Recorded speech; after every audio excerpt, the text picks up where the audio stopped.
Hello, friends. So, let's start with chapter resources. In the last video, we have done resources and its value, utility. So, in the further chapter, we will explain the types of resources. So, let's start from here. Time and technology are two important factors that can change substances into resources. सो यहाँ पर अब बात की गई है time and technology की। ये दो ऐसे इम्पॉर्टेंट फैक्टर्स हैं जो हमारे चीज़ों को रिसोर्सेज में बदल देते हैं। Both are related to the needs of people. तो ये दोनों ही चीज़ें टाइम एंड टेक्नोलॉजी हमारे लोगों की ज़रूरत के हिसाब से मिलते हैं। People themselves are the most important resource. तो जो हम अगर पीपल की बात करें लोगों की, तो वो भी इटसेल्फ रिसोर्स हैं। क्यों हम उन्हें रिसोर्स काउंट करेंगे? Because they share their ideas, knowledge, inventions. Inventions का मीनिंग क्या होता है? जब कोई भी इंसान कोई नई चीज़ को क्रिएट करता है, then we called it as a invention, discovery that lead to a creation of more resources. Each discovery और invention lead to many others. तो एक भी चीज़ का आइडिया लाना भी एक रिसोर्स माना जाता है। The discovery of fire. अब किसी ने फायर को डिस्कवर किया, आग कैसे होती है, जिसकी वजह से हमें खाना बनाने में आसानी हुई। That lead to a practice of cooking and other process. Well the invention of wheel ultimately result in development of new model of transport. तो अब एक व्हील के थ्रू हमारा क्या चीज़ का फ़ायदा हुआ कि हमें ट्रांसपोर्ट फैसिलिटी प्रोवाइड हुई। सो इसी तरह से कोई ना कोई चीज़ से हमें कुछ ना कुछ बेनिफिट मिलता रहा है हमेशा टेक्नोलॉजी की वजह से further.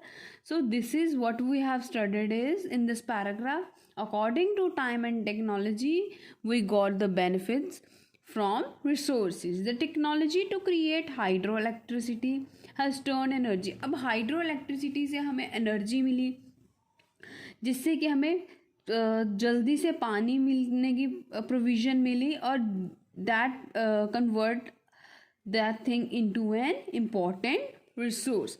So let's go into a types of resources. What are the types of resources? तो यहाँ कुछ कितने तरह के types of resources होते हैं? The first one is natural, the other one is human made and the third one is only human. तो क्या फ़र्क है इन सब में? तो नेचुरल के भी आगे कुछ टाइप्स हैं जो हम फर्दर स्टडी करेंगे। नेचुरल रिसोर्सेज वो होते हैं, आपको नाम से ही पता लग रहा होगा, जो हमें नेचुरली नेचर से प्रोवाइड होते हैं। सो resources that are drawn from nature and used without much modification. Modification का मतलब क्या होता है फ्रेंड्स? मॉडिफिकेशन मतलब कोई भी चेंज। तो कोई भी रिसोर्स जो हमें नेचर से मिलता है और बिना उसमें कोई चेंजेस लाए थ्रू ह्यूमन या किसी लोगों के थ्रू, उसको हम नेचुरल रिसोर्सेज बोलते हैं।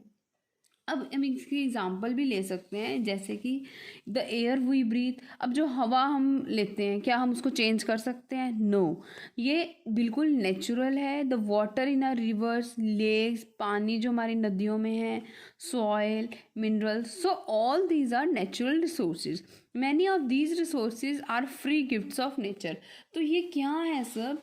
ये हमारी नेचर के फ्री गिफ्ट्स मिले हुए हैं हमें, जिसको हम डायरेक्टली यूज़ कर सकते हैं। In some cases tools and technologies में be needed to use natural resources. तो क्या होता है, ये जो नेचुरल रिसोर्सेज हैं इनको यूज़ करने के लिए कभी कभी हमें टेक्नोलॉजी और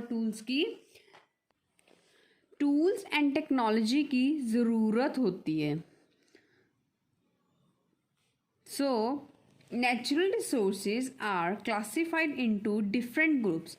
तो नेचुरल रिसोर्सेज आता है इसमें, इसको हम डिफरेंट ग्रुप्स में डिवाइड कर सकते हैं। जैसे मैंने आपको बताया था, इसके कुछ आगे फर्दर पॉइंट्स होंगे। That depend upon their level of development and use of origin, stock and distribution. So in the first point we will study about on the basis of their development and use resources can be classified into two groups. तो development के basis पे हम इसको two types में divide कर देते हैं, that is actual resources and potential resources. तो what are actual resources? Actual resources are those resources whose quantity is known. तो एक्चुअल वर्ड से पता लग रहा है जो एक्चुअल हैं, जो हमारे पास जितने भी हैं अवेलेबल, हमें उसकी चीज़ का पता है। तो जितनी भी क्वांटिटी हो उसका हमें पता होना इज़ एक्चुअल रिसोर्सेज। अब these resources are being used in present, जो हमारे पास राइट अवे पड़े हैं हम उसको यूज़ करते हैं, वो होते हैं actual. The rich deposits of coal in rural region of Germany and petroleum in West Asia and dark soil of Deccan Plateau in Maharashtra are actual resources. All these things are available in different areas of country. So all these are the actual resources. The next one is potential resources. So these are those who where entire quantity may not be known. ये वो resources होते हैं जिनकी quantity का हमें might भी पता ना हो, फिक्स ना हो। तो these are not being used at present, तो इनको हम एट प्रेजेंट यूज़ नहीं करते हैं। These resources could be use in the future, तो इनको हम एज अ स्टॉक रख सकते हैं, इनको हम फ्यूचर में भी यूज़ कर सकते हैं। तो the level of technology we have at present may not be advanced enough to easily utilize these resources. तो जिसका टेक्नोलॉजी लेवल है वो इतना नहीं हो कि हम इसको यूज़ कर सकें। The uranium found in Ladakh, इसके एग्जांपल्स हैं हमें, जैसे यूरेनियम लद्दाख में मिला is an example of potential resource. तो जिसको हम ऑन द टाइम नहीं यूज़ कर सकते, we could use it in the future. High speed winds were a potential resource 200 years ago। जो हाई विंड स्पीड थी, the one you can see the picture of it, ये हमारी 100-200 साल पहले हमें मिली थी। Today we are an actual resource and wind farms generate energy using wind mills like in Netherland. तो ये क्या होते हैं, ये हमारे को एनर्जी जनरेट करते हैं विंड मिल्स के थ्रू। कहाँ पर करते हैं? इन Netherland. You will find some Nagar coil in Tamil Nadu में and on Gujarat coast. तो based on their origin, resources can be abiotic and biotic. And what is the meaning of abiotic and biotic? This is the important question, guys. This is the types of resources is as well the important question of this chapter. Abiotic resources are non-living and biotic resources are living. तो abiotic कौन से होते हैं? जो non living होते हैं, but जो biotic होते हैं वो लिविंग होते हैं। इनकी एग्जांपल्स होगी जैसे soil, rocks, minerals are abiotic, obviously these are non living. But जो प्लांट्स और एनिमल्स हैं हमारे लिविंग हैं, जीते जागते हैं, तो इसीलिए हम इनको बायोटिक रिसोर्सेज बोलते हैं। सो नेचुरल रिसोर्सेज को आप दो पार्ट्स में डिवाइड कर सकते हो, that is renewable resources and non renewable resources. What are renewable resources? Renewable resources are those which get renewed and replenished quickly. तो वो resources जिसको आप दोबारा से यूज़ कर सकते हो, उस वर्ड को बोलते हैं रेन्यू। दोबारा यूज़ कर सकते हो या रेप्लेनिश कर सकते हो, ये होते हैं रेन्यूएबल। तो कुछ इसमें अनलिमिटेड होता है, आप जितना मर्जी यूज़ करो, and these are not affected by human activities. तो जो ह्यूमन एक्टिविटीज़ की वजह से भी अफेक्ट नहीं होते, जैसे कि solar and wind energy. Yet careless use of certain renewable sources like water, soil, forest can affect there stock. तो अगर हम जो ये रेन्यूएबल सोर्सेज हैं जो हमने पहले पढ़े हैं, वाटर, सॉइल एंड फॉरेस्ट, अगर हम इसको गलत तरीके से यूज़ करेंगे या केयरलेसली यूज़ करेंगे, पानी का निरादर करेंगे, और तो उसके स्टॉक को डेफिनेटली फर्दर लाइफ में अफेक्ट होगा। तो तभी we always study in our previous classes also कि वी शुड सेव वाटर। तो water seems to be an unlimited renewable resource है, तो ये अनलिमिटेड है, but you should save water always. But shortage and drying up of natural water is a major problem. But in case of shortage of water and drying up of it, तो ये हमारी एक problem नहीं create हो सकती है in the world today. तो let's do further non renewable resources. Non renewable resources are those which have a limited stock. ये वो होते हैं जिसका लिमिटेड स्टॉक होता है, once the stocks are exhausted it may take thousands of year. तो एक बार इसका स्टॉक हम रख लें तो ये हज़ारों साल तक रहता है, इसीलिए हम इसको बोलते हैं कि ये हमारा दोबारा दोबारा जो है यूज़ हो जाता है। तो since this period is much more than human life span, तो such resources are considered non-renewable. Coal, petroleum, natural gas are some examples.